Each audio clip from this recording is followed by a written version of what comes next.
film. Sea Change is a really interesting project. Its philosophy and approach resonate with what Donna Haraway calls multi-species storytelling, in which, quote, multi-species players are enmeshed in partial and flawed translations across difference, but making new kinships and new ways of getting on together. Sea Change hopes that storytelling about connection, embodied experience, and interspecies learning can be a powerful vehicle to help others see the forest beneath the waves in new and radically different ways. But at the same time, their work raises important and often critical questions about the presentation and representation of more than human agencies and collaborations in practice. So thank you again for coming today. And just to open up the roundtable, I'd like to ask our participants to introduce themselves individually. We have 4 members of the Sea Change Project joining us. And I'd like you to just go around, maybe starting with Pipa. Introduce yourself. What do you see as your role in the Sea Change Project? And what are your particular areas of interest or focus? So my name is Pipa Olive, and I am part of the Sea Change Project. I'm a science and conservation journalist, and now my focus is on filmmaking. And I was the editor of the Sea Change book and one of the directors of my Octopus teacher. And I guess what I'm interested in is how our kind of storytelling can be useful as a kind of conservation tool. And also in stories about people and nature and our connection with the natural world that haven't been told in this way before, and why it's not the normal approach to conservation storytelling.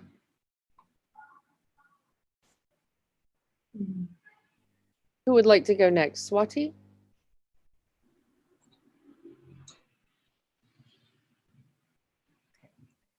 Hi, so my name is Swati. I'm part of the Sea Change Project. I'm a conservation journalist by profession. I've made both documentary shorts for news, and I've made a couple of films. With Sea Change, again, what's exciting is the fact that storytelling is the core of who we are. And it's been an interesting arc for me, because as a journalist, when you do stories, you are telling stories, but you are also trying to constantly maintain a certain fairness and balance. It's always about every side to the story. And spending a lot of time in nature and seeing things that happen, I understand that that is the hallmark of journalism, but it's a bit limiting in the sense of not placing yourself in the story, because it's impossible to actually see the full picture if you're not placing yourself in what it is that you're observing, because what you're observing is very much informed by who is making that observation. So that's, for me, very interesting. And I've also come to the realization that sometimes you have to take a side.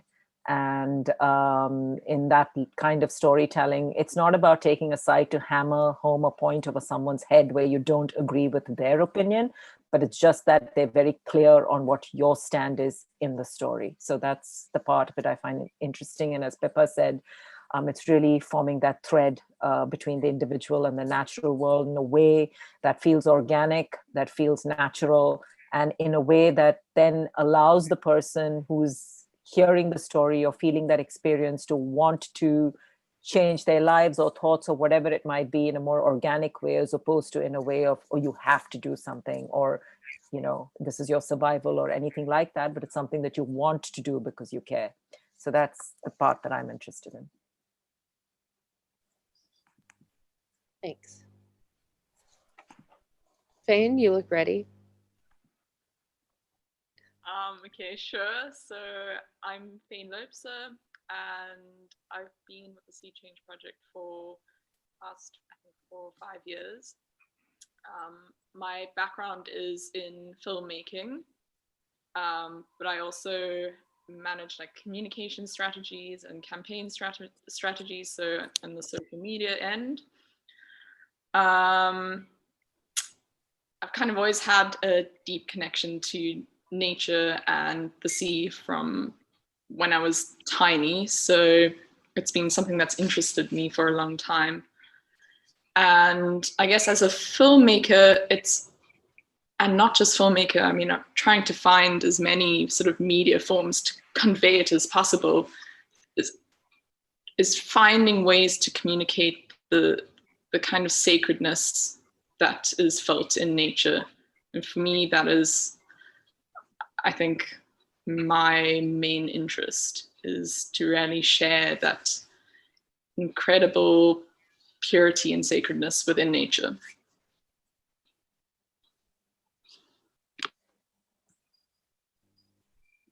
Thanks. Karina? Hi, everyone. Thanks for inviting Sea Change. My name is Karina Frankel, and I have a background in media, commercial filmmaking, music videos, and became interested in documentary filmmaking probably about 20 some years ago. And I had the good fortune of sort of making my first documentary film with Craig Foster and his brother.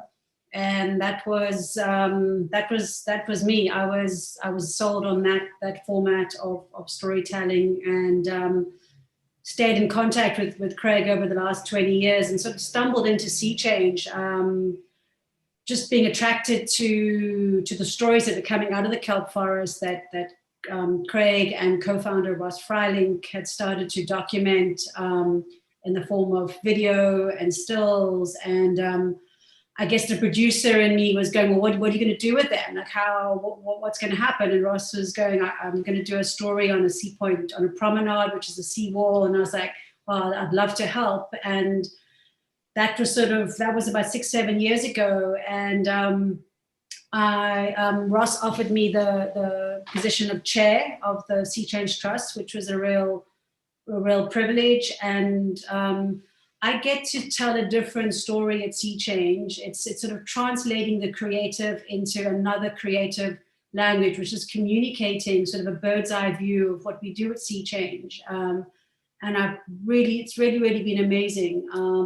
Speaking to different people, usually in the sort of financial or business world, to communicate our way of storytelling and ocean conservation, and invariably looking for partnerships or funding to go ahead and do the work that we're doing. And so that's been a real gift, and it's taken me a while to realize that as much as I want to go out and be creative, that it's another level of storytelling, another level of communicating, because you're speaking to different people in different realms. So Sea Change is very small. There's 4 of us today, but we're only 7. We're a team of 7, and we all jump in, I guess, when what's needed. And I'm looking forward to being here today and hearing what people have to ask and share with us. So thank you. Thanks. I was wondering if it might be good to start with Can I just introduce myself briefly? Oh, I'm so sorry. Yes, I forgot to introduce our co-moderator, Adrian Nell. Please introduce yourself. Sorry. Hi, everyone. I'm Adrian Nell, based in the discipline of geography at the University of KwaZulu-Natal in South Africa. And for me, this is an interesting and personal project. I'm a long-time friend of Pipa. And Pipa, Amber, and I met up whilst attending a PLAS workshop. Hi, Ben, I see you there. And this research project and the subsequent discussions which stem from that based in that encounter. And I'm very interested to hear the discussion throughout today, and I'll help with continuity and moderation. Thanks. Sorry. And I'm Amber Huff, and I'm based at the Institute of Development Studies and the STEP Center, and am working with Adrian and other members of Sea Change on a current project, as Adrian introduced. Sorry about that.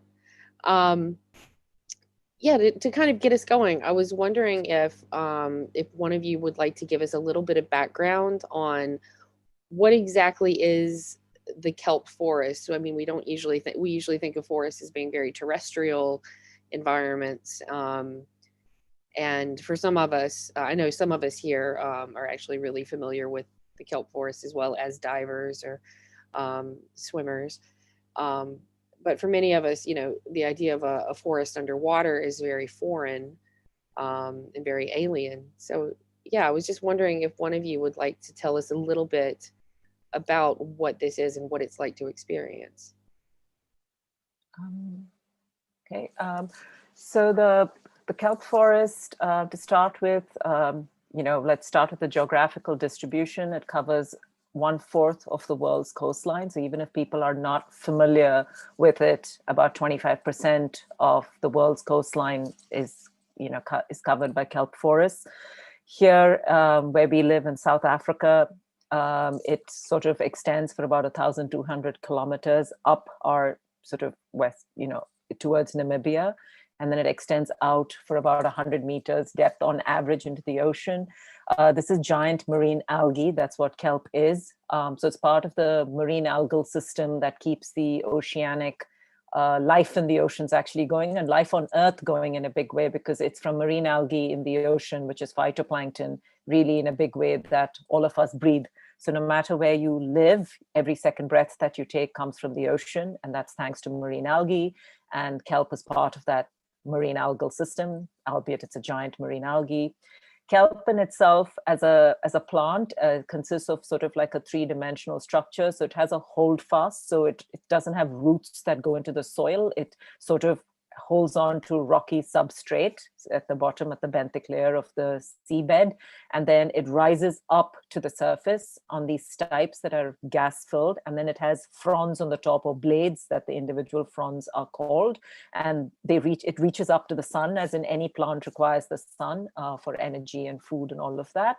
And you get, of course, varieties of kelp, different various species of kelp. And the one that we have here, which is what we see mostly when we say the underwater forest, in a sense, the big kelp that we get here is the bamboo kelp, or the Eclonia maxima. And it really is like an underwater forest when you go into the water. It's the Eclonia maxima rises to the surface, and the holdfast is on the benthic layer. And because of this structure, the leaves, the stipe, and the roots support a lot of life. So invariably, kelp forests are incredibly biodiverse ecosystems. They are as biodiverse or as productive as tropical forests on land. Here, particularly in South Africa, some of our areas are so incredibly biodiverse and have such a biomass, which is the number of animals, that pound for pound, it matches, or is 10 times that of the Serengeti per square kilometer. That's really how what the biomass is like in some areas, and that's how productive it can be. Visually, just think of a forest underwater. That's really what it looks like. And still a lot of science is needed, and there's actually very little awareness as well, because most people are not aware of it. If you don't dive or swim in areas where kelp is found, then obviously you will not know what it looks like. And there isn't enough science. There's some brilliant people working, but there isn't enough science for us to be able to categorically say that how many species are found, or what the species do, or whether any of the species within the forest, which ones are keystone species, which ones are indicator species, which ones are umbrella species. These kind of various designations that you would give in an ecosystem to understand how it functioned better isn't something that's been studied extensively with the kelp forest, because there are studies happening, but it's a slow process. The kelp in itself is a keystone species because, of course, it's an enormous ecosystem engineer, and it creates life around it and sustains life. So kelp in itself is a keystone species. And science today doing 2 very interesting studies on kelp. One is the carbon sequestration kelp does. So it sequesters carbon, sometimes much faster and more than mangroves and other forests on land. And the second study that they're doing, which is very interesting around kelp, is how kelp is actually helping and affecting ocean acidification. So ocean acidification is one of the biggest problems we're facing now with the excess dissolved carbon dioxide that the ocean is absorbing. So they feel that perhaps areas where kelp forests are found, where they're thriving, where they're doing well, helps absorb that excess carbon out of the water and is probably helping with ocean acidification, but this is an ongoing study as well. So that's like a quick primer into kelp forest, but I'm sure Pippa or Fane or Karina can, talk a little bit more about what it feels like to be in this forest.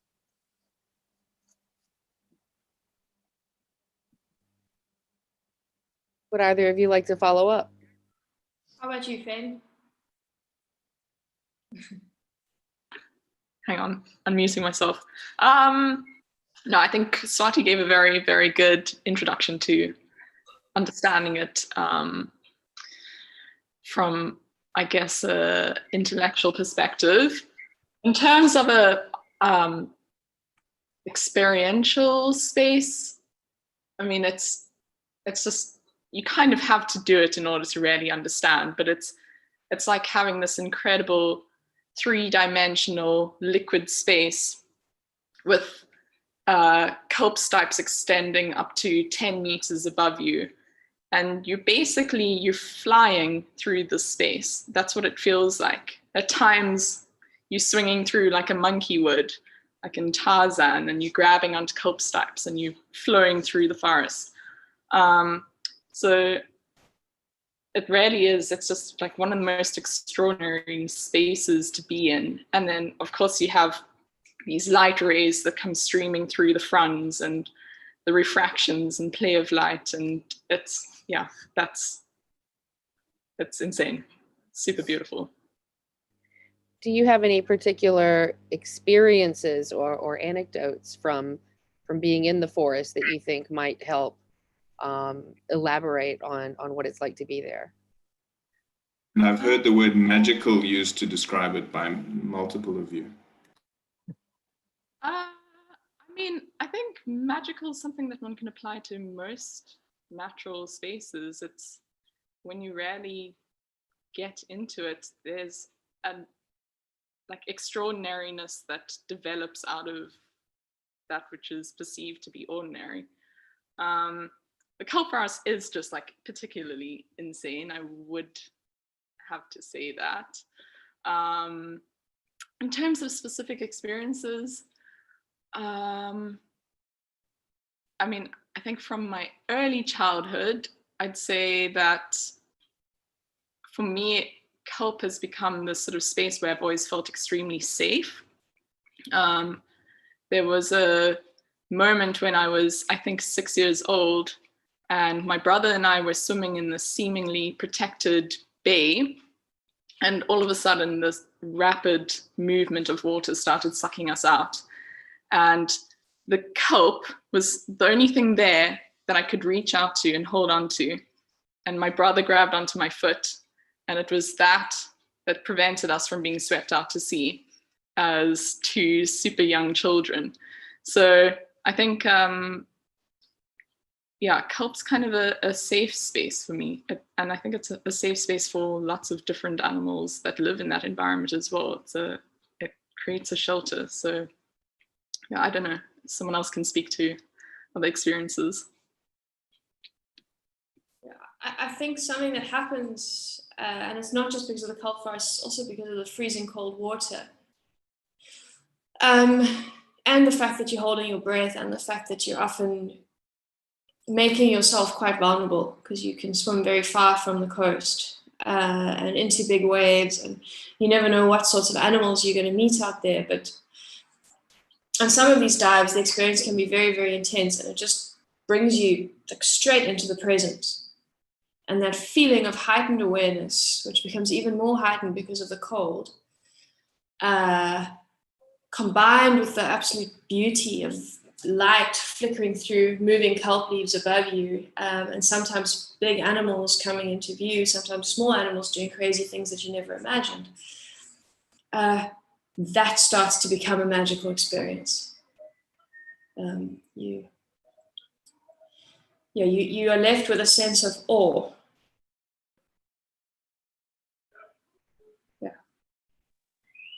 Maybe just to clarify for the audience, everyone in the collective is skin diving as well when in the water. So it's a very sort of immersive, tactile experience, as you can imagine, and in very cold temperatures often. Speaking to Fane's point about being safe, I totally feel that, because unlike everyone else at Sea Change, I was the complete non-swimmer. Had a near drowning incident as a child, nearly drowned, was terrified of water, wasn't comfortable in water, definitely never comfortable in the ocean. And it took me years I wouldn't say I've still overcome my fear, but it took me years to get comfortable enough and to feel curious enough. And the wonder, thanks to Pipa and Fane and Karina and everyone in Sea Change who made me curious and, interested enough to overcome that fear, in a sense, to go into that space. And I think if it hadn't been a space with kelp, I would have perhaps never learned to be in the water or learned to swim, even in a halfway decent way, because the kelp is like this large buoyancy device. And anytime that I feel a little bit vulnerable, or I feel out of breath, or I feel I can't keep up, then I just pull myself into an area where there's dense kelp, and I can literally just either lie on top like it's a raft, or just hold on to the kelp till someone comes to get me. And so it makes me feel incredibly secure. So if it wasn't for the Great African Sea Forest, I don't think, with no amount of coaxing, would have I gotten into the water. So I totally do get when Fane says about feeling safe in that environment. The other thing is, as Pipa said, that wonderful feeling of being incredibly present, of like being in that moment, in the now. You just leave all of your thinking of the past and your projections into the future, and all of that just leaves your head, and you're so aware and you're so connected in that moment, and you're just feeling the water on your skin, and you're feeling the slide of the fronds on your skin, and or you're holding your breath, or you're pulling yourself down in the stipe, or you've seen something extraordinary. It's just the most it's hard to, until you've had that feeling of being incredibly present and incredibly aware of just that second, and every second bleeds into the next second, to the next second, without you thinking, okay, now I've spent a minute or 2 minutes or 10 minutes, because you don't know. It's like you're just so present.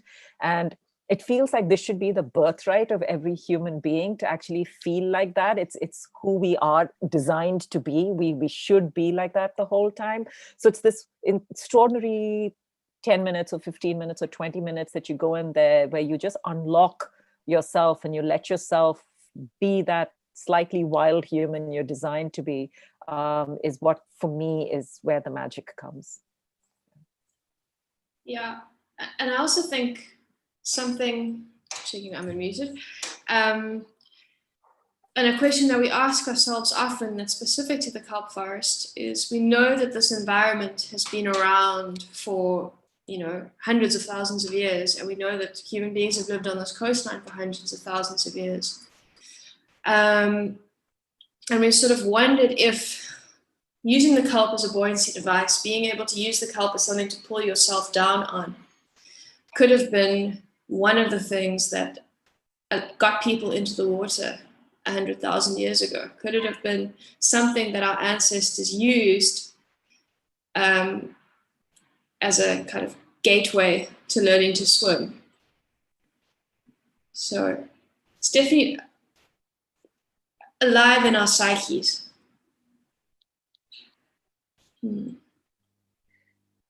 Yeah, I wanted to ask you about specifically about the relationship between the experience of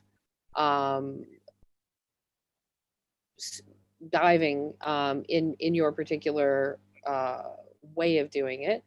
So your skin divers, your breath hold divers, and the relationship of this to your method of learning about the environment. Because you're not just storytellers, you're not just documentarians, you're also actively learning about, like Swati did a good job of talking about scientific knowledge about the kelp forest, but in a way what you can Sea Change can be described as like taking a slightly different approach to learning about ecology in this area. Can you talk a little bit about this kind of embodied experience you've been talking about and its relationship to learning about that environment?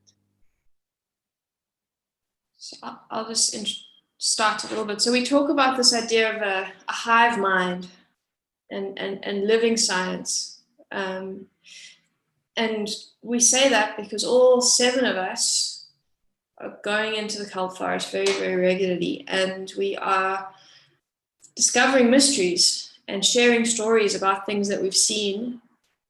And when you have 7 people all sharing these stories together, you get this almost kind of hive knowledge starting to form.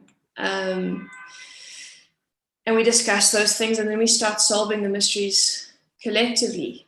So it's living science, and that's, you know, obviously all the things that we're working with are alive, but we are living those experiences and figuring things out in quite an organic way. I think maybe Fane can give an example of how these things.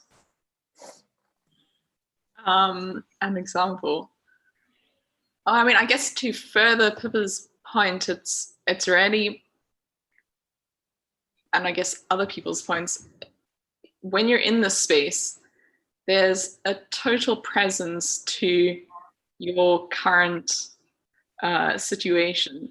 So your observation and all your senses become such a critical factor in interacting with the entire ecosystem.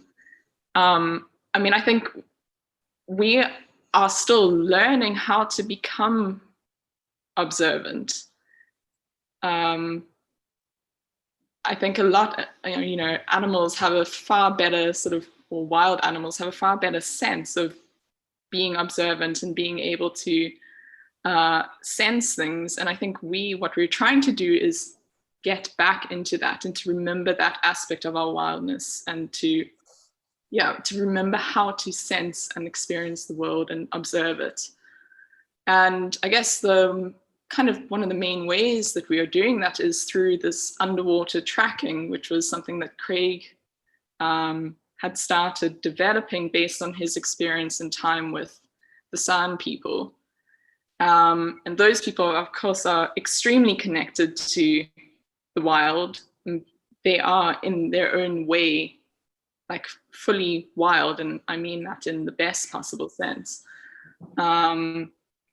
So yeah, Craig took his experience from making films with the San people and tried to apply it to an underwater space. And he did that through observing animal behaviors, through observing like tiny little predation marks. And from that, you are able to build like a picture or an understanding of what happened in the past, what is currently happening, and what you might be able to expect to happen in the future. So there's this entire sort of, I guess, way of experiencing through observation. I don't know whether that helps clarify.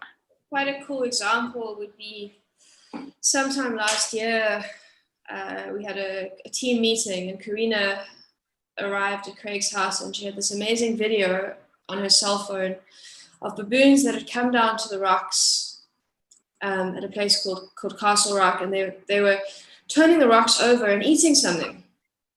And we kind of looked very, very carefully, and there's an animal that we often observe and photograph in the intertidal area called an intertidal spider, which is this very cool, tiny little creature with giant fangs that can live underwater and creates an artificial lung around itself and builds its nests under these under these rocks, so that with a big kind of air chamber inside them, so that even when the tide comes in, that the spider and the spider's babies stay dry. Anyway, so Karina showed us this video, and we were like, wow, the baboons are coming down and they're finding these spider nests underneath the rocks.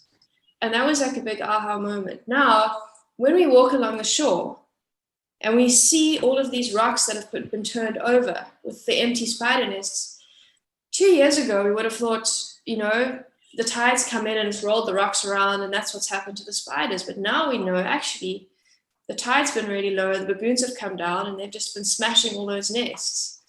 So that's kind of how the hive mind works, and how we all contribute to this knowledge of tracking.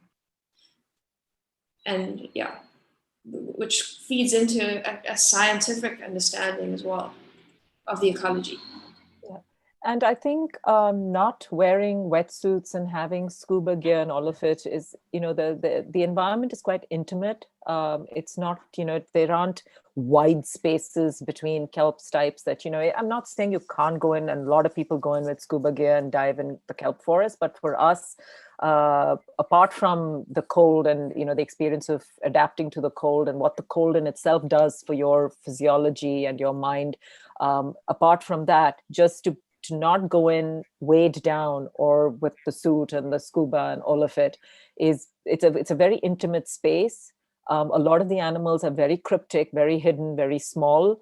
You know, you're going to freak them out if you're blowing bubbles and like kicking and moving around in a way that, you know, disturbs the energy there, and you may miss a lot of very interesting behavior, because then you're really only going to be able to see the obvious bigger behavior. You're going to miss like the finer details. And also, you know, the other thing is it's a world where things are a bit slow. So, you know, when you look at a starfish and you see it moving, it's not moving very fast. When you see it hunched over to kill something, you know from science that it's sort of engulfed whatever it is that it's killing with its stomach. And then as it's killing it, it pours hydrochloric acid down, dissolves whatever animal it is that it is killing, and sucks it in like a smoothie. You know this is science. But in order to like really feel it and observe it in the way that Sea Change likes to do it, to tell the story and to have it, like to film it, it's almost like you have to slow down along with that animal and see what it is that's doing. So it's this very, very intricate, intimate environment. And somehow it feels that if you are not in that space to be intimate and intricate yourself, there's a lot that you're going to miss. Adrian, did you have something to ask as a follow-up? No, I was just going to comment on the topicality of the baboon interaction, given what we know about the Cape Peninsula baboons and how much of a focus there is on them at the moment, but nothing more. These stories that you're telling us, I think this is really interesting in the context of, you know, we titled this event around the idea of tentacular storytelling. So throughout the time that I've known and interacted with you, I've heard people describing, people who are part of Sea Change, describing experiences in terms of encountering the alien, in terms of awakening. Somebody used the term rewilding ourselves, discovering new magics, dissolving boundaries, and through it all speaking about like the relationality between people and the non-human world that you're encountering in quite a different way than we tend to see that relationship represented in a lot of ecological texts, for example, and other forms of documentary. So all of this way of describing really has reminded Adrian and I, in particular, of this notion of tentacular, this idea of kind of like putting to the side, you know, what we're taught is rational, that makes humans exceptional, that you know, this idea of bounded individualism. I want to know, or I want to ask, sorry. So we've talked about you've talked about the aspect of your methodology that goes into kind of learning, and how storytelling figures into the learning and observation process within the project. But I want to ask a little bit more about your methods for communicating to other people about the kelp forest. Sorry, that was a long rambling preamble, but so a lot of people who are joining us today will have seen the documentary My Octopus Teacher, which is only one example of your group's approach to storytelling, and a very outwardly looking example. So can you tell us a little bit about, that the approach to talking about to people who aren't within your group about what you're experiencing? I can go. I think what we do a little bit differently is we're not afraid to be very, very personal in terms of how we talk about nature and how we talk about things that have happened to us in the natural world. We rely on, kind of as Swati was saying earlier, we're not afraid to put ourselves in the story and be very subjective, actually, in terms of how we describe the things that we've seen and experienced and interactions with animals. And certainly from a conservation journalism point of view, I used to work only with marine biologists. And what drew me to Sea Change and what I found so refreshing was this very personal approach to talking about the natural world. And we can't claim that our experience is everybody's experience. It never could be. But to give yourself the freedom to be able to talk about the fact that, when you're swimming with the juvenile humpback in 4 meters of water and it's swooping down and feeding in front of you and then rolling its eye back in its head and looking at you and making contact with you, it feels like magic, and it feels like you can sense that creature's curiosity in the same way that you are wondering what's going on in its head. I'm pretty sure it's the same question is going through its own mind. And coming from very kind of structured science writing, which I got to the point where I was quite frustrated by it, because I could see that all of these amazing, incredible scientists I was working with, they got into what they were doing because they really, really loved the animals that they were working with. It generally came from a childhood obsession, a childhood curiosity, a childhood love for nature and for animals. But the deeper and deeper they got into science and scientific writing and getting grants and only being allowed to talk and describe things within certain boundaries, the less free they were. And as a storyteller and a communicator, I felt like we were missing an opportunity to reach people's hearts with this incredible research and these incredible stories of these scientists. And that's what kind of pulled me into Sea Change, was the way that Craig and Ross and Karina were communicating about the natural world went straight to my heart. And I think, the world is in a difficult place. So we need to think about, we can't just be using empirical information.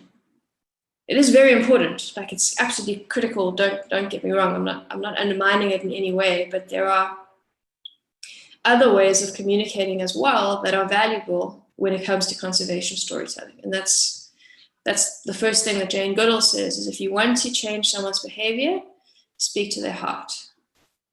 So that's certainly an approach that we took with the film. I wonder if I might just flag Ben Cousins' question, and I think you've just touched on it, Pips. He was asking, what's the larger significance of your approach in the world today? And I think speaking about empathy, affect, relationality, and reaching out seems to speak to that. Do you have anything more you want to add to that in response to the question? I mean, I think, I don't know if anyone else wants to add to it.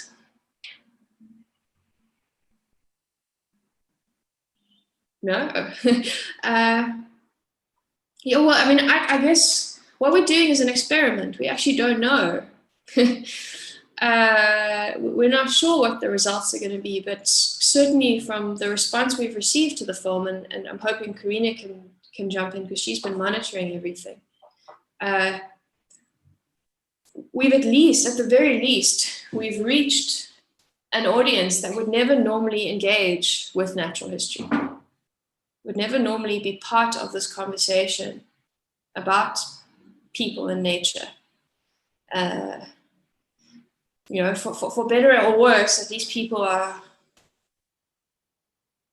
have been talking about the natural world and talking about our relationship to nature that is beyond the scope of resource use, which is the normal lens. I'd like to get some thoughts from Karina as well, especially in relation to another question that came through from the YouTube thread from Matt Adams. Matt says, I'm in awe of Pipa et al. Getting this made.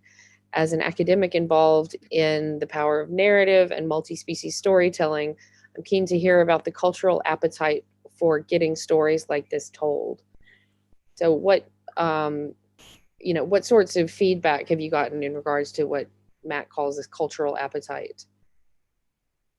I think just going back to what everyone, Swati, Faye, and Pipa sort of started off with this personal narrative, not being afraid to tell the personal story. And like with anything that when you talk about it in the eye or that experience, it doesn't have to be specifically profound. It just is genuine to yourself. And that's what has been communicated, I guess, through the film, but through anything else, whether it's a blog or an exhibition, and that it isn't about positioning the eye because we want attention to come that way. It's just how we share and tell that story. And that's, you know, I have the privilege of being info at Sea Change. So being a very, very small organization, you wear many, many different hats, and being that funnel. So when the film went out and suddenly it was like, oh my hat, there was just communication coming in literally by the second. And it happened for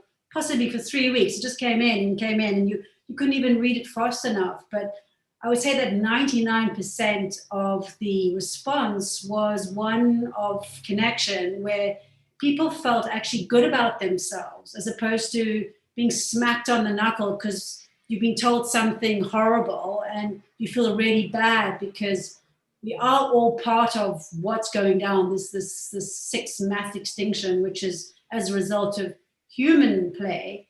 But here, for once, is a story of connection and people. I mean, I read an email today from a 21-year-old who had said, you know, sort of thank you for connecting him to his childhood. I mean, he's not far out of his childhood, and I've even got it up here. He says, thank you for igniting my mind with passion, curiosity, and inspiration. Thank you for making me a better person.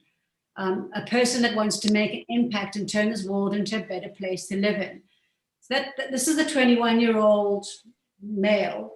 And this kind of response gives me so much hope to go that I think we might actually be able to shift the needle in conservation, in climate change, by inspiring people to share their own stories, which they have done. Most people have written back with some anecdote, some experience, whether it's their own or something that they've shared with a class. And for many people, they seem to have wanted to watch the film more than once, sort of once or twice or three times, with either from a very, very young audience to a much, much older audience. So there's been something there that's resonated. And I don't know if I've waffled off, but I guess the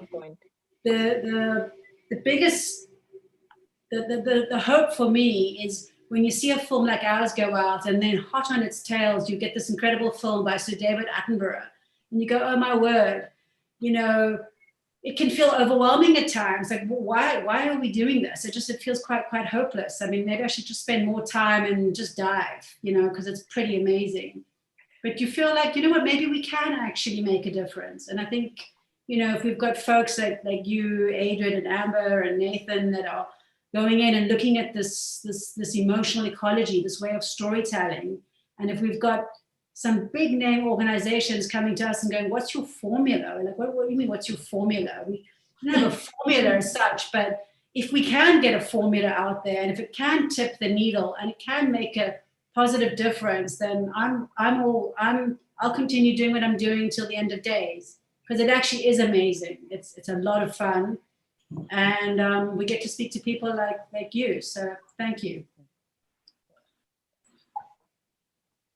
So My Octopus Teacher was launched on, I think, the 7th of September. So it's been out there circulating as kind of a cultural object in the world for a couple of months now. I was wondering if any of you would like to share kind of how you're feeling following the launch of something that ended up being quite popular, to say the least.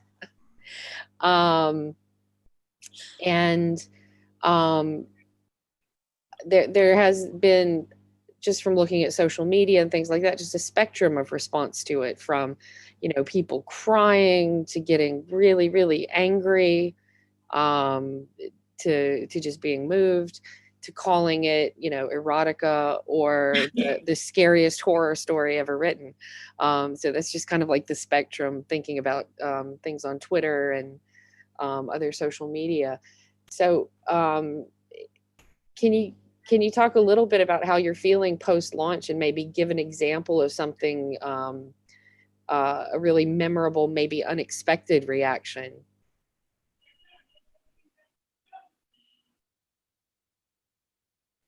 I think maybe Pipa, you want to answer that, as the craft, you crafted the story and you fought for the story, because it's your first film, and you went up, and there were some very strong heavyweights in the film industry that went, Bambi should die here or there or whatever, and you went, no, I want it to be I want people to feel good about this film. And I remember you came back from Bristol literally broken, but still very, very strong, because I had this image of you sort of holding an old-fashioned film reel under your arm, kind of in a way, and just going like, you want to do it your way, and you want to tell it your way. And I think everybody just said, we just stood behind you and went, okay, and you told it your way, and it's you know, I don't think any of us made a film with a very specific end goal, other than we wanted to share a story of the Great African Sea Forest and how amazing we feel in that environment. And I think you really succeeded in that. So I think this question is for you, Pipa, to answer. Thanks, Corinne. I think that's exactly it. Thank you. It's just thinking about, like, my only goal when I started this is, if I can just give a glimpse of what it feels like to be in that kelp forest, in that state of presence, when the light is filtering through the leaves, you know, when you eye to eye with an octopus or a shark or whatever animal you are lucky enough to be in contact with, and to give people a sense of how kind of nourishing that can be. And in terms of how I feel now, I think our whole team has quite some strong feelings after all of this. I think we were not prepared to wake up on a Tuesday morning and be getting an email every 3 seconds. We didn't know that Zach Braff and Ava DuVernay and Diana Ross were going to be talking about our film. So there's a sense of complete, like, sort of shock and overwhelm on one level, which is, but then also this sense of, like, gratitude and what a privilege to be able to share your experience and your sense of, I mean, it really is just a sense of deep love for this incredible planet that we live on, and we're so lucky to be part of. And to actually have some of that mirrored back at you in emails like the one you just read to us. And really, I think there's so many stories out there that say, don't be part of this terrible thing that's happening. So to have been part of a story where the message is, come and be part of something that's amazing. We all belong here, and let's engage with this place with a sense of wonder. And to realize that people liked hearing that and were inspired by it. It's enormously affirming and encouraging and exciting. And as you said, Karine, it just makes me want to carry on, even though I'm pretty exhausted, and it's been a wild ride these last few months. But yeah, I think it's also been fascinating that we've had reactions from all the way from 4-year-olds upwards, so children are seeing something and they're getting something out of it, and then teenagers are seeing something and they're getting something out of it, and then young adults are seeing it and they are getting something out of it. So, and then that's your general audience, adults, families, they're watching it together as a family and all of that. But you're also getting different people from different groups or different ways of perceiving the world. They're watching it and they're taking out their own meaning from it. And I think the beauty of a piece of film, when you put it out there, is that I think the power of this film, and thanks to Pipa and Craig and James, they did such a wonderful job with it, that it allows for it to go beyond the boundaries of a natural history film or a wildlife film or a conservation film. You cannot actually label this film as anything. It stands up on any level with any kind of documentary that's out there, from, it could be a documentary on drug addicts all the way down to this documentary on connection with an octopus, to, your audience. You can't say this is our audience because, you don't have a target audience. It seems to have appealed at a level across age groups and cultures and people with different belief systems. I mean, it's been interesting. As Karina said, we've gotten all the vegan males, and we've gotten the vegetarian males, and we've gotten the animal right males, and we've gotten the males on on erotica, and I've personally a lot of tweets on whether Craig's wife had left him or divorced him or didn't support him, or where was she in this whole situation. So, I got a lot of that. But what's fascinating is you don't want to argue against any of it, because that's the beauty of a piece of art. If it doesn't do that, even if people get mad and they hate it, or if it doesn't make you uncomfortable, if it doesn't question certain things, if it doesn't shake who you are in that moment to make you slightly different in the next moment, and if it's done that, then you can be really proud that what you've done is not just a film, it's actually a piece of art. And I think, I can say that definitely Pippa, James, and Craig have created that kind of thing with this film. And it's been fascinating. I mean, we can personally have issues with some of the interpretations, because you're going, hang on a minute, I would have never expected that interpretation to come through. But that's fair, because everybody sees and takes what is their experience when they're watching something, and how can you argue that and deny them that experience?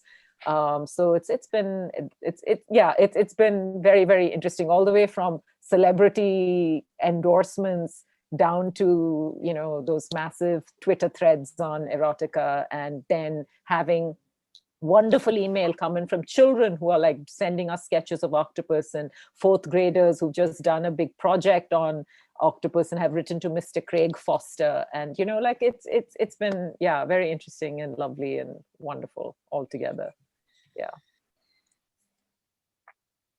I just have a follow-up. I think, Karina, you had a really intriguing question about some of the backstory of fighting for the film. And Pips, in our discussions, we've talked about some of the pressures for you really to develop a conservation message or have a target and that sort of thing. But I think, would it be fair to say, if there's a moniker coming out of this, you find your teacher or experience your own ecology and the connections and subjectivities within it? Does that seem something of a message, returning to Ben's earlier prompting that comes out of my octopus teacher was something you were consciously telling? Absolutely. I mean, there's an existing formula for conservation storytelling, which is to set up a problem, point out who the bad guys are, say these are the heroes. You can be a hero too. Help us stop these bad guys. Donate here. Donate here. Yeah, I mean, there are all sorts of. But what's always been a little bit uncomfortable for me about that is conservation is incredibly complicated. When it comes to something like poaching, for example, very easy to point fingers at someone who's just killed a rhino and chopped its horn off, but the story behind that guy is that he's desperately trying to feed and send his children to school. So I've always been uncomfortable with that. And I suppose, yeah, as you're saying, this because I'd had such powerful experiences in terms of my own love for the natural world, and because I'd seen this little flame that was alive in every scientist who I've ever interviewed, really this fascination for me came from speaking to all of these incredible biologists who had been doing what they did for so long, but were not really comfortable talking about why they'd started. And I guess I felt like this was something universal. And if we had focused on a specific conservation issue, such as octopus traps entangling whales, the story would have gone from being a universal story about connection to nature to here's a problem that needs to be solved, and these are the bad guys. And there is space for those stories. They are incredibly important. Like, they really, really, really are. And I've written many, many magazine stories like that. I just wanted this to be different. I felt like this is, yeah, something that, and the story of, what happened between Craig and the octopus was so powerful and had such a powerful impact on him. I just thought that was the thought I wanted people, the feeling I wanted people to leave with when the film finished. A sense of awe and wonder. Sorry? Shout out to Craig. Yeah, exactly. I don't know if does that answer your question? Yeah. Yeah, so my octopus teacher is only one example of your approach to storytelling, and if one of you liked, you could share the Sea Change URL in the chat in case people want to look at other examples of the kind of multimedia storytelling that you've done that might be available from that website. But yeah, we've gone on just over an hour so far. So I do want to finish up this part with kind of one overarching question before we move into the Q&A from other folks who are here with us. And this, is not an easy question to answer, but might be one to kind of reflect on through the Q&A as well. So I want to follow up on kind of the broader significance as well. So, considering the wider societal context, the fact that we've been, living for nearly a year under a global pandemic, constantly thinking about intensifying crises of the climate, escalating global inequalities, coping with pandemic disease, the acceleration of enclosures for, mineral extraction, destroying ecosystems, these lessons that that you learn about or that you learn in the kelp forest and that you tell stories about, whether it be about the method in general, about relationships, or about particular experiences you've had, what do you think, or do you think that these have broader relevance for thinking about the way that people care, not just, you know, in relation to the non-human or the more than human world. Meow. Hi, cat. But the way we care for each other and the ways that we structure and live in society. So I'm just going to drop that there, which is kind of a big question, but maybe we can think about it as we move forward. And I'll give you just a chance if you want to reflect on that, and then we'll move into the Q&A, if that's okay. I just have one quick comment on that, which is that I think one of the things that has led us to where we are in terms of the sixth mass extinction and the terrifying world that we're leaving for the people that come after us is we've kind of lost our respect for nature. And that's not just, and it's not just reflected in our relationship with nature, but we've lost our respect for one another as well. And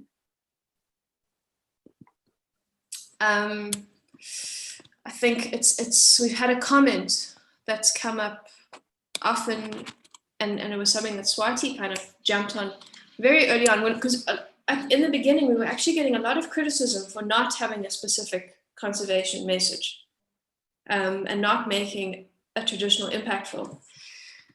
And Swati, I remember what she said is, well, climate change is terrible, and poaching is terrible, and biodiversity loss is terrible, and pollution is terrible. All these things are really terrible, but they're all a symptom of our disconnection from the natural world and from ourselves and from one another. Because if we felt that connection, if we were as fully aware as we should be, we would not be able to treat our surroundings in the way that we do. I don't know if you want to jump on, Swats. Yeah, no, it's just that, you know, it's really one of the most profound experiences you have when you're in nature, and that goes for anybody. So it doesn't make me or someone else special that we've had it. Anyone who goes in, when you have those deep relationships or experiences in nature, is that you feel the living world around you. And once you feel that living world around you, it automatically connects you. You know, it's empathy. That is fundamentally singularly the most important human quality. Because, you know, if we look at humans as a species and we are animals, originally we thought ourselves superior because of tool use, and science and biology has proven that other animals use tools. Then we thought, ooh, language. But now we know that a lot of animals have their own language. Not only when they communicate with each other, they're very sophisticated ways of communicating interspecies. Then we thought, ooh, culture. This is what separates us. You know, we have communities, we build culture. This is who we are. No.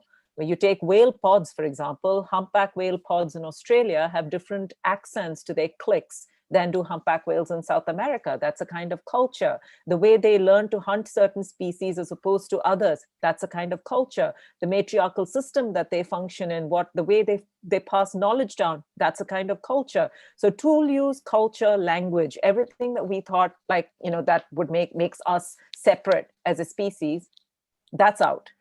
Then we thought, oh, it must be technology. But really, I mean, compared to the natural system and the natural matrix and how nature actually functions, our technology is in nursery school. It's baby stuff, you know, compared to, you know, when you think of the power that powers a blue whale, you know, when it dives and swims, when you think of a seed knowing to become an oak tree or an acorn tree or any of the trees, that's a kind of technology. So everything that we thought separates us is actually pretty much found in the animal kingdom.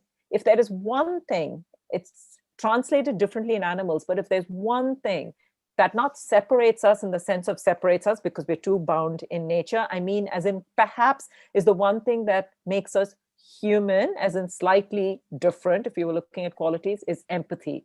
We are a species where what makes me in a subway when a mother's coming on with her baby in a trolley, and she has a handbag and an umbrella, I will reach out and try and help her get onto the subway to not miss the train, or I will get up and offer my seat to an older person. I do all of that not because it's going to bring me any reward.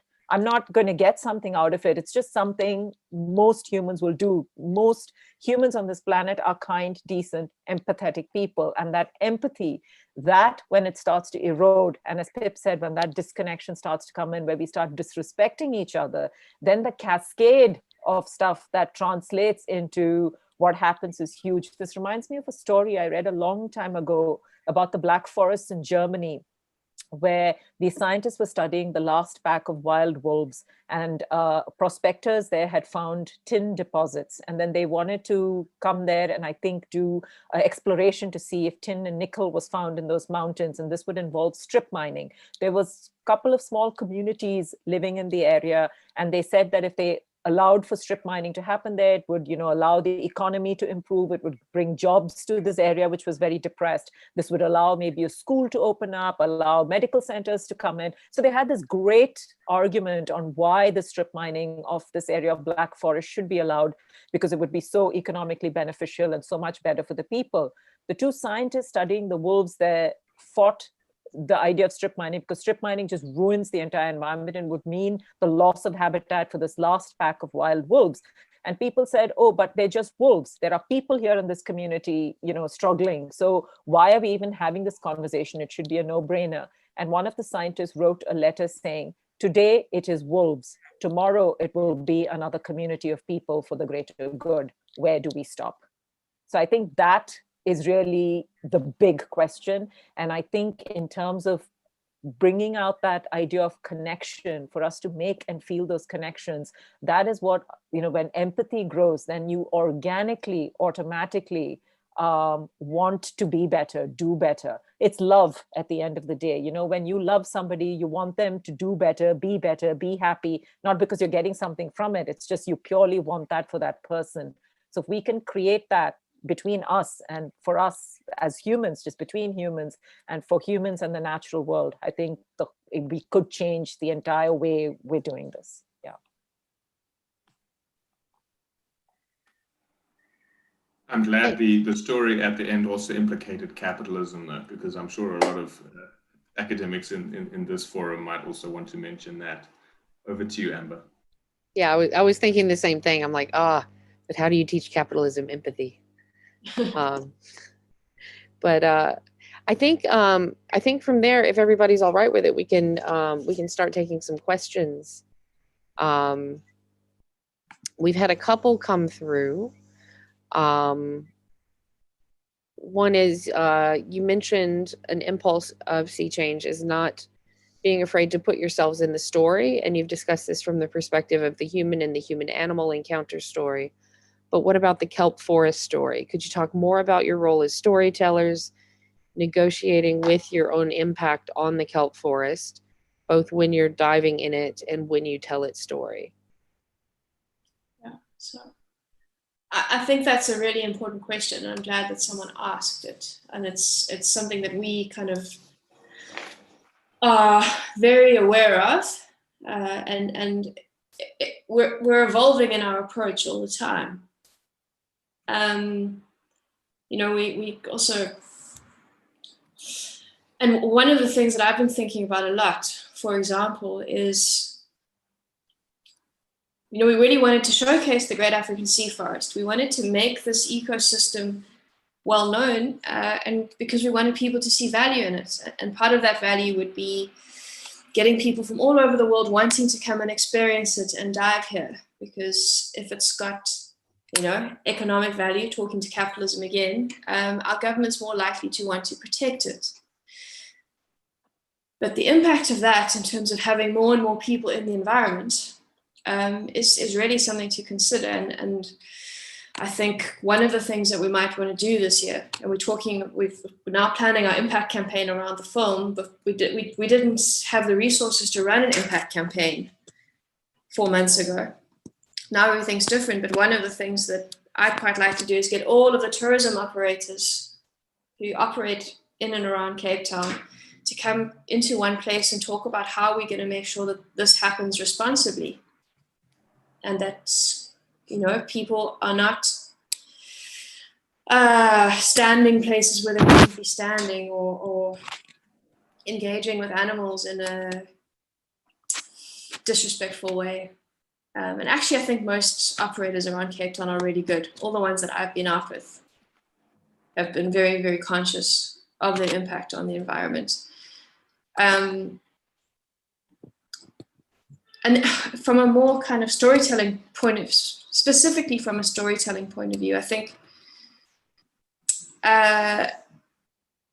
of course, we can't pretend that we are objective observers and that by being there, we're not changing the way that animals behave and the things that we see. And that has, you know, it's been a question that's come up a lot with regards to the film. And yeah, it's something that we're aware of. I'm not sure what the answers are. I can say that we try to be as non-intrusive as we can be.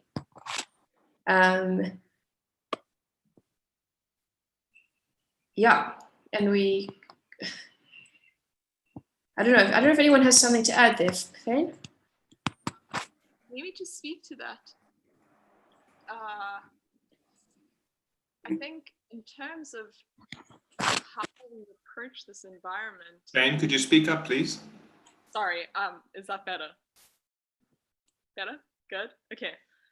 So going back to Pipa's point in terms of like cognizance of interacting with an environment, I think there's an aspect of how we interact. So we have it in our minds that nature is something that is separate to us and that it needs to be treated in a certain way, etc., etc.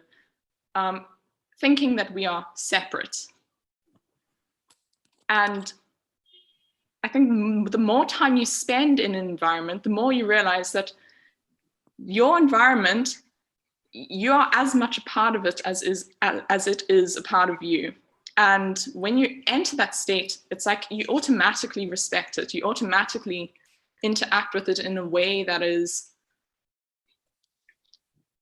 in some ways totally profound, in other ways totally ordinary. And yeah, I mean, in the end, it just feels like you're another seal or another fish or whatever that's moving through like a 3-dimensional underwater forest.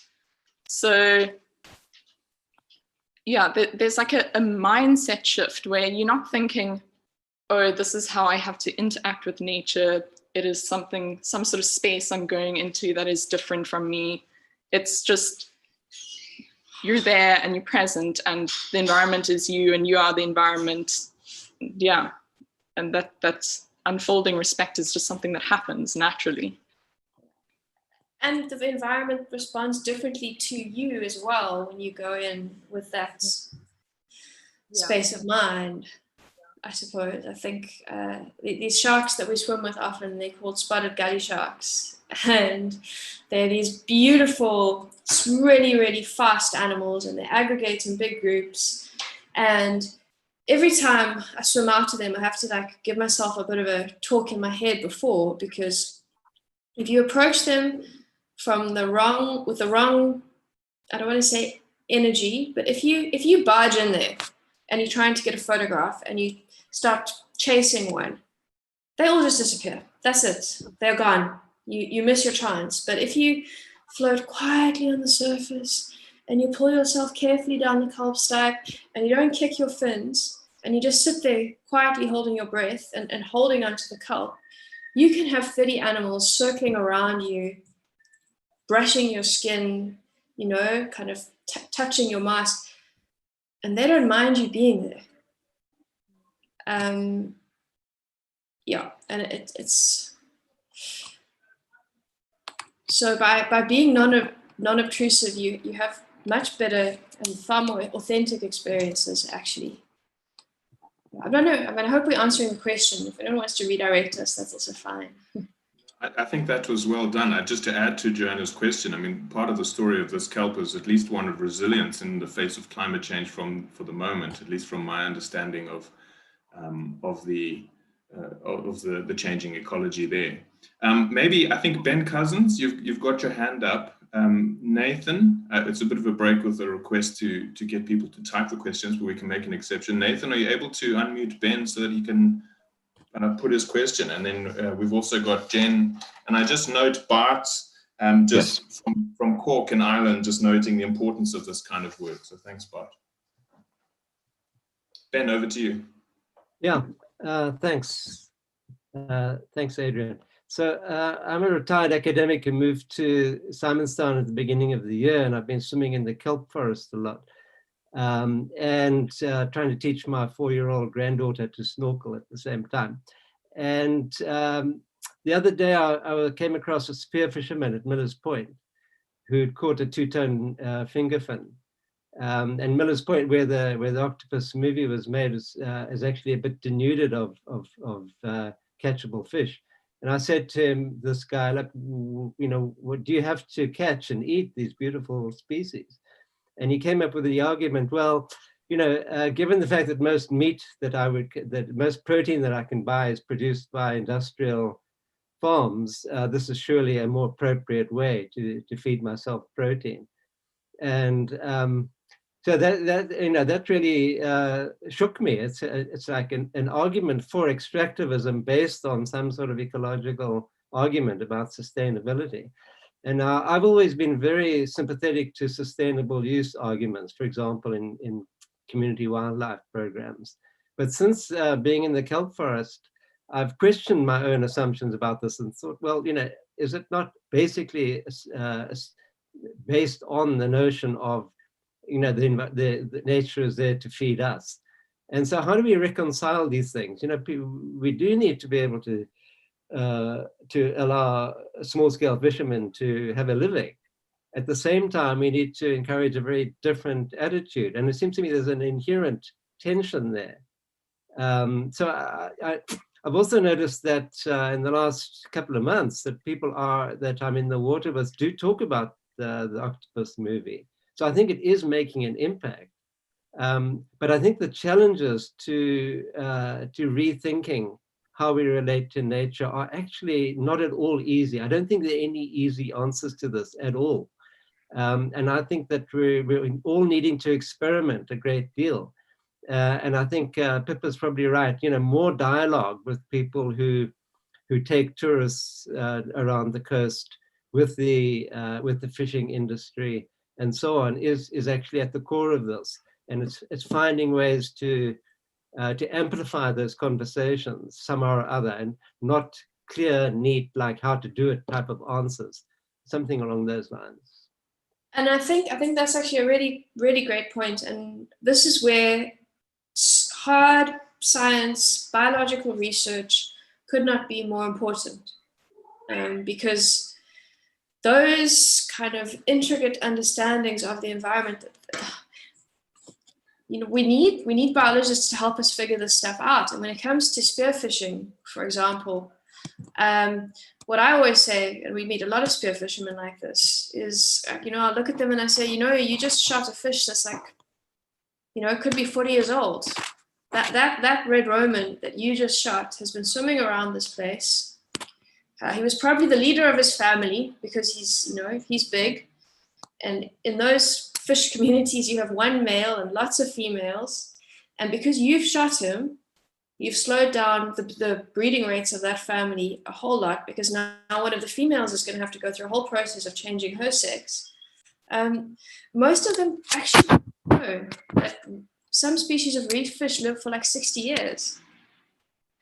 So I think that's where really knowing our stuff as people who engage with nature and having a good sense of the facts is critical.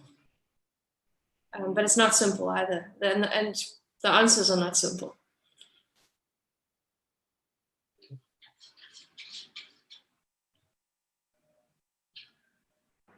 I wonder then if we maybe move on, Ben, if you're happy with that. I thought it was quite a good answer. If we can move on to Jen, she's talking more broadly about what broader influence of indigenous ontologies, ways of knowing and being in the world, and what do you draw on? What further do you draw on? I mean, some of the influences are obvious, and I know Swati and Karina have talked about those, but can you speak more to the influence of indigenous ontology in your practice and storytelling? Swati? You muted. Are you saying specific to sea change and sea change stories, or in general indigenous ontologies for storytelling in general? I think the way she framed the question, thanks for the really rich conversation. I'd like to know, aside from learning from sand tracking that you mentioned, and submerging this learning onto the seafloor and sea forests, have indigenous ontologies where embodied ways of knowing and storytelling are integral, have these been drawn on? So I guess beyond the sand or other indigenous ontologies or a broader... Of course, mainly the sun, because, you know, there's been direct experiential interaction with sun and, you know, spent a lot of time. And so Craig's whole tracking idea in many ways, or learning, came from the sun. So of course there's a direct relation there. But I think any of us who are looking for this kind of deeper connection, looking at deep nature immersion, looking at this practice of going to a place to know it in a really intimate way, in a daily way, that is very much to do with indigenous practices anywhere in the world. Because for indigenous peoples, the land and them, there was just absolutely no separation. You know, so I remember when we were working on a film called The Animal Communicator, I met a wonderful Aboriginal man from Australia who'd come down, and he had a band around his hand that basically said, talk to the land and we'll talk back to you. And I asked him about, you know, I was trying to get him to talk about this new industrial age where we depend so much on technology and all of our sort of human inventions, which is disconnecting us from nature. So I was trying to ask him about what he thought was this disconnection from nature. What was that all about? And is he seeing it in younger Aboriginal people who may not, you know, live in the original way? He actually did not understand my question, and it wasn't because of a translation problem. He literally couldn't understand how you could feel disconnected from nature, because it just didn't compute for him.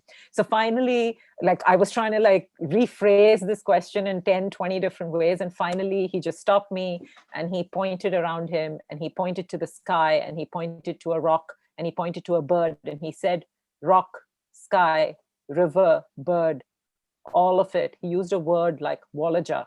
He said family. And he said, I am family. And he says, you desecrate that, you desecrate this. So for him, he literally did not understand that word disconnect. So I think, you know, in any kind of practice where you're trying to truly understand that, truly understand this idea that we belong, that we're the human animal, that we're part of this matrix, anything that we do that gets, you know, has that thread coming through our practice or the work is very much from any indigenous way of living. It's San, that's what South Africa, there's our experience here, but it's anywhere in the world, anyone that you speak to. So that's entirely part of it. And I think to also say, I think where we've hugely missed an opportunity, not just sea change, I think the world in general has missed a massive opportunity, is that, again, science and biology are incredibly, incredibly important. But I think we've really not paid attention to indigenous stories which speak to our science today. And I think that enormous kind of disrespect that we've shown to indigenous knowledge and storytelling, which actually directly informs science, has been a massive lost opportunity for learning, especially of the natural world, that we've lost. You know, and today they've lost the language, they've lost words. So many of the people don't live that wild anymore. And we've lost this massive, massive opportunity because we went this very empirical Western way of like in a box doing the science, when we should have brought along with us entirely the indigenous tradition. So I think we've done a great disservice when it comes to that. And I'm not saying sea change is doing any great sort of from that perspective. So I'm not positioning us like that, but I think our practices, most certainly, I think we are all very, very interested in indigenous tradition, indigenous knowledge, indigenous storytelling and ways of being. And that's a huge driver for us. Plus the fact that this coast, as Pipa mentioned, the ancestral connection that we have with it, that this coast allowed for the modern human mind, the origin of the modern human mind to take place, that for 150,000, 200,000 years back, till about 60,000 years ago when we moved all over Africa and then to the rest of the world, that humans lived wild on this coast and hunted and gathered on this coast. And that's where every single person on the planet has an ancestral and genetic link, is also something that inspires deeply. So I think that's very much part of how Sea Change would like to keep going with what we're doing. And I think the placing ourselves in the story and telling the personal and not being afraid to speak about the personal feeling is very much also to do with indigenous traditions, because you cannot sit around a fire with an indigenous person and not hear about the day's hunt without it very much being about the person and the animal and the whole dance that had happened. So I think that's also very much part of how we do our thing, if that answers the question. Yeah. And I always find it fascinating the way that you all draw on evolutionary psychology in aspects of your understanding of the engagements that you have. Nathan's had another question directly relating to psychology, and he really brings up, well, the injured octopus dilemma, which was, I think, one of the biggest talking points that we've tracked, at least in the tentacles of Twitter.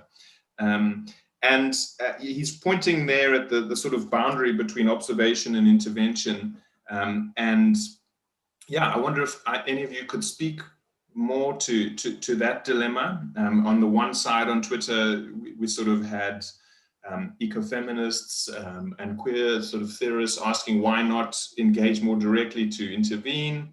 And then on the other hand, with the alt-right, some really rejectionist understandings of the intimacy that was created in the encounter with the octopus. So Twitter's had this real polarization at the extremes. But I wonder if you could put yourself in Craig's shoes and your own shoes and think about, or just reflect on that dilemma. And then maybe to steer it towards Karina, in terms of this changing organization now on the back of this movie. I understand there are some changes afoot. How do you see this observation and intervention journey with the organization moving forward? So that's a two-parter. So I'll start off the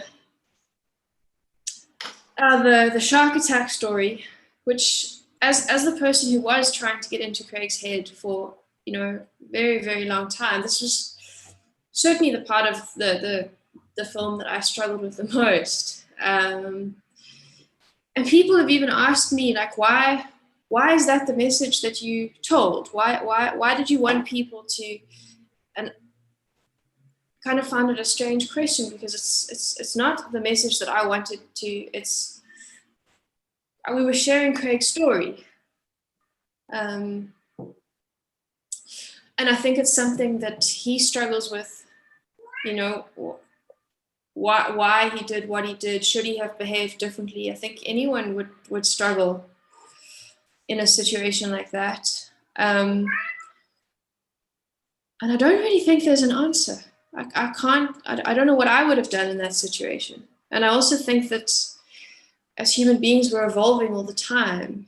And who knows what Craig would do if something like that happened now. I don't know.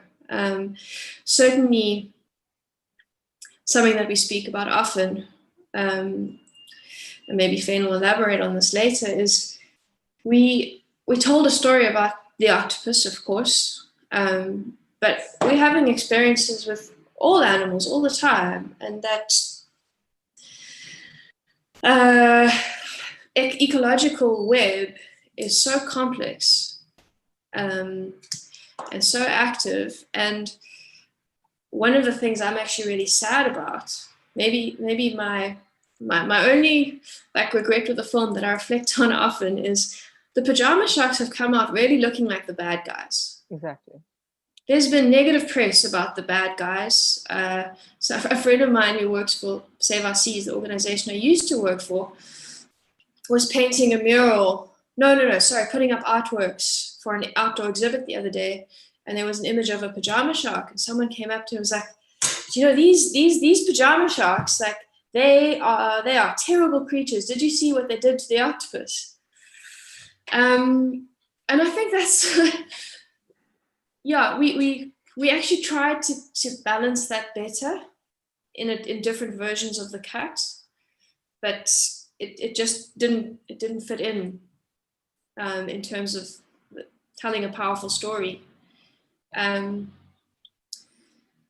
But yeah, I think what Craig would tell you, and certainly this is a conversation Fane and I have had, is the sharks are just as important as the octopus. And the sharks are struggling too, and it takes the shark an awful lot of energy to come out of its den and chase that animal. And they're also, you know, those sharks live for kind of maybe 25 years. They're also endangered. They're a protected species. So how we decide that one animal's life is more valuable than another animal's life because we have become more attached to it, I'm not sure. It's confusing, and we're getting emails about this all the time, and yeah, I turn myself inside out trying to answer them. I think one of the issues is that because there was a personal relationship, you assume, oh, now that you've liked this octopus and now this octopus has liked you back, then you're obliged to step in and do all of this stuff.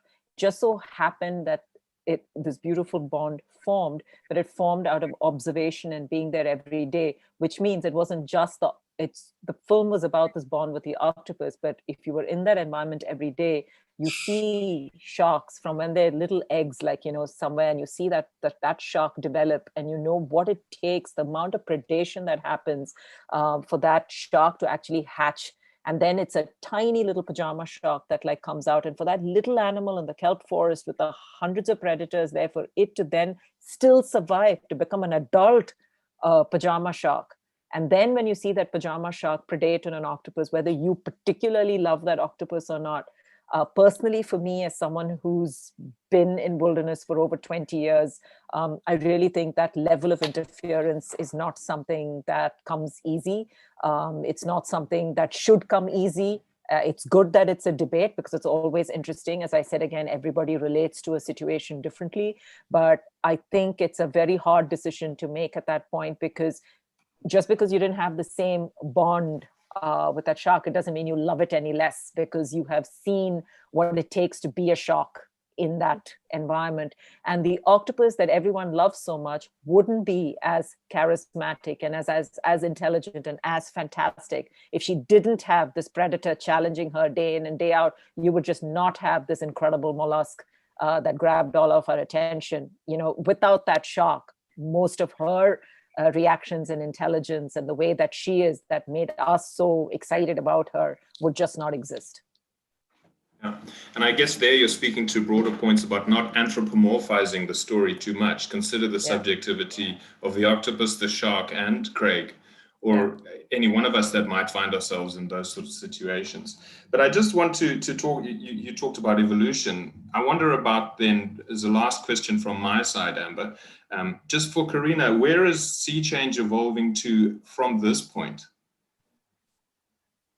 You know, the film is one of the many stories that come out of the kelp forest and that we want to tell. And we're not going to gloss over that. I mean, it's had an incredible impact, and it seems like the story is not going to go away, and we don't want it to go away.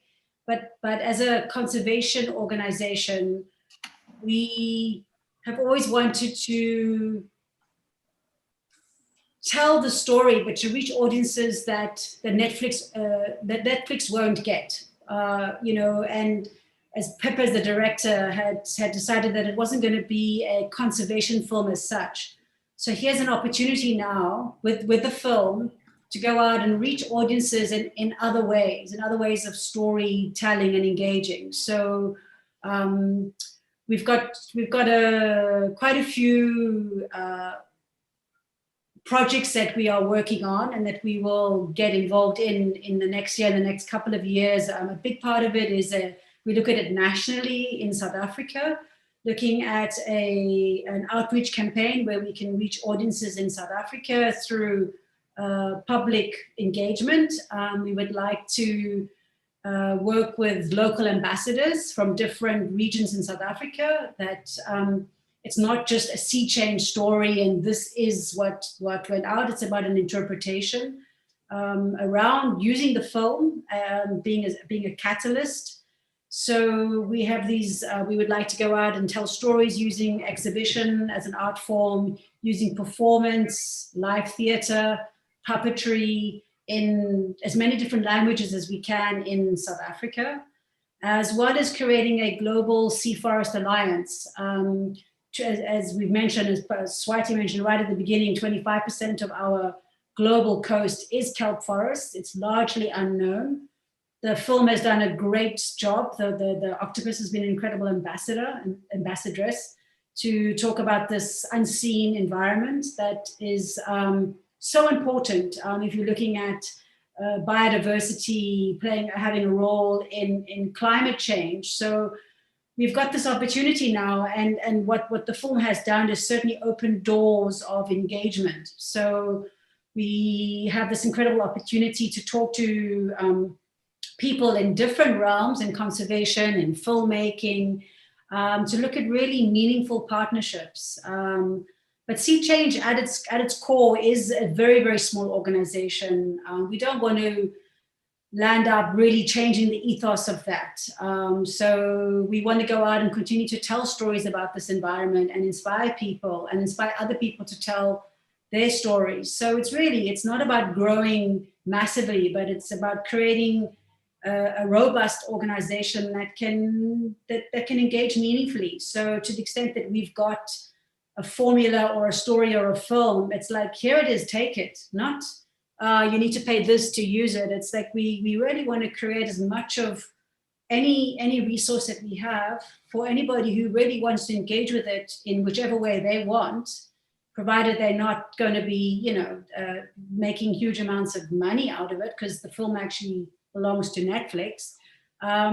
Then talk to us. So yeah, we've got some great projects planned, and we just want to go out and tell the story and reach audiences that possibly Netflix haven't reached, which is invariably, it's a big part of a South African audience, because it's a platform that is quite you need to have finances, you need to have electricity, you need to have all of these things to be able to see it. So we want to talk to audiences where Netflix hasn't reached. So I don't think things have changed that much since before the film or after the film. We had this plan, this impact campaign, which we want to continue doing. If anything, it maybe just inspires us to continue doing what we're doing and to feel like, yes, we can actually hopefully make a difference.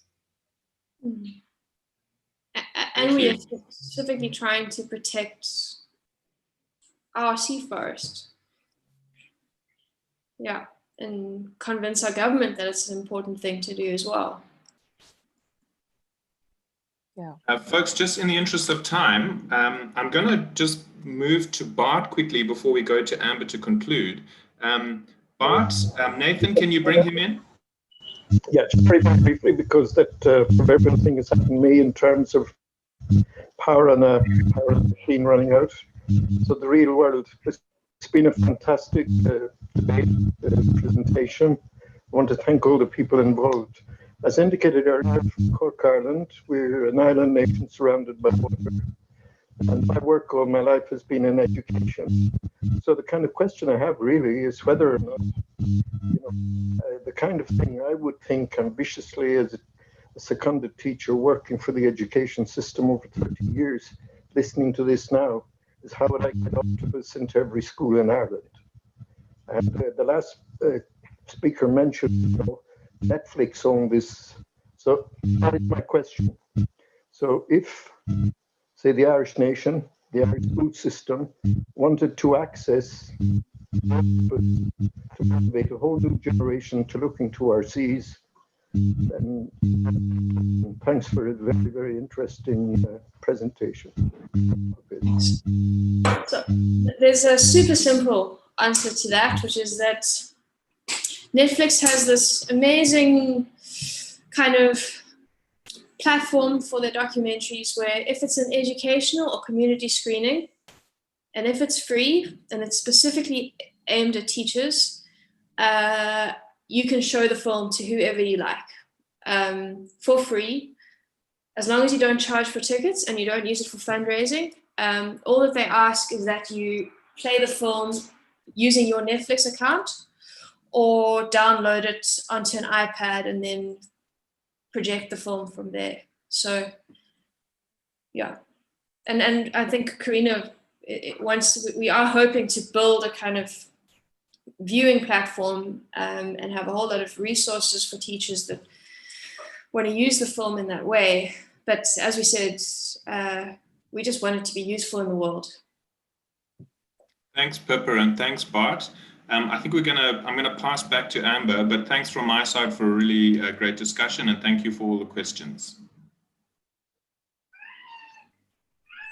Thanks, Adrian. Yeah, and thank you everybody for such a great set of questions to our audience out there, and also to everyone who's joined us as part of the roundtable.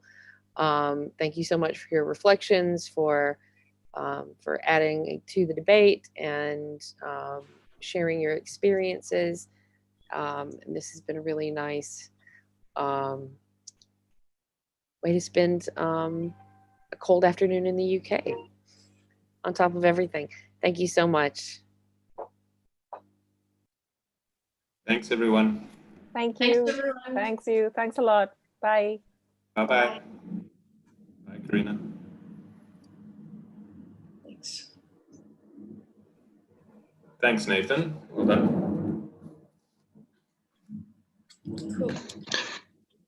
Thank you. I'll now close the meeting. I totally forgot to thank Nathan and Becky for being the invisible people behind making this successful today. So thank you, Amber. We'll very share much the recording apologize. afterwards. There's Tim. Chat soon. Great to see you all. Cheers. See you guys. Great talk. Hi, Tim.